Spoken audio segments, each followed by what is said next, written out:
क्या कानपुर में कालिंदी एक्सप्रेस को दहलाने की साजिश थी? क्या सच में कुछ लोग ट्रेन को पलटना चाहते थे? ये सवाल इसलिए उठ रहे हैं क्योंकि यूपी के कानपुर में कालिंदी एक्सप्रेस पटरी पर रखे एक एलपीजी सिलेंडर से टकराई, जिसके बाद जोरदार धमाका भी हुआ। लोको पायलट ने धमाके की आवाज सुनते ही इमरजेंसी ब्रेक लगाया और पुलिस को इसकी जानकारी दी। ये वारदात अनवरगंज कासगंज रेलवे रूट पर हुई है। खबर मिलते ही पुलिस की टीम जांच के लिए घटनास्थल पर पहुंची।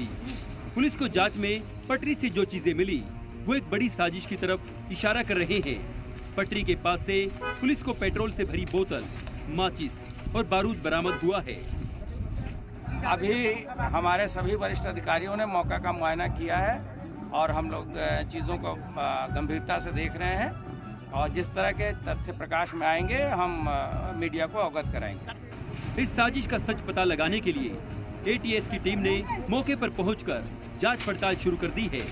एटीएस की कानपुर और लखनऊ यूनिट ने मौके पर पहुंचकर सबूत जुटाए हैं। वहीं आईबी भी पूरे मामले की तफ्तीश कर रही है।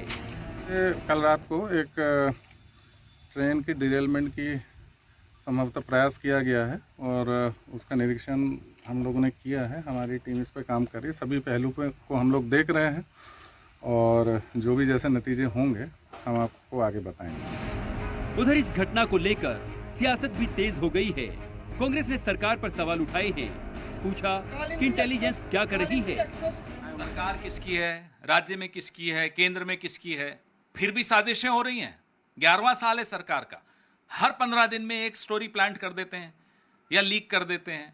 भाई अगर आपके पास सूचना है तो एक्शन क्या लिया आपने, जरा बताइए। कहाँ है आपकी इंटेलिजेंस एजेंसीज जो आपको समय पे नहीं बता पाती हैं? क्या हो रहा है? कानपुर में हुई ये वारदात एक बड़ी साजिश की तरफ इशारा कर रही है। आखिर कौन है वो लोग जो बार बार पटरियों को निशाना बना रहे हैं? ब्यूरो रिपोर्ट, सलाम टीवी।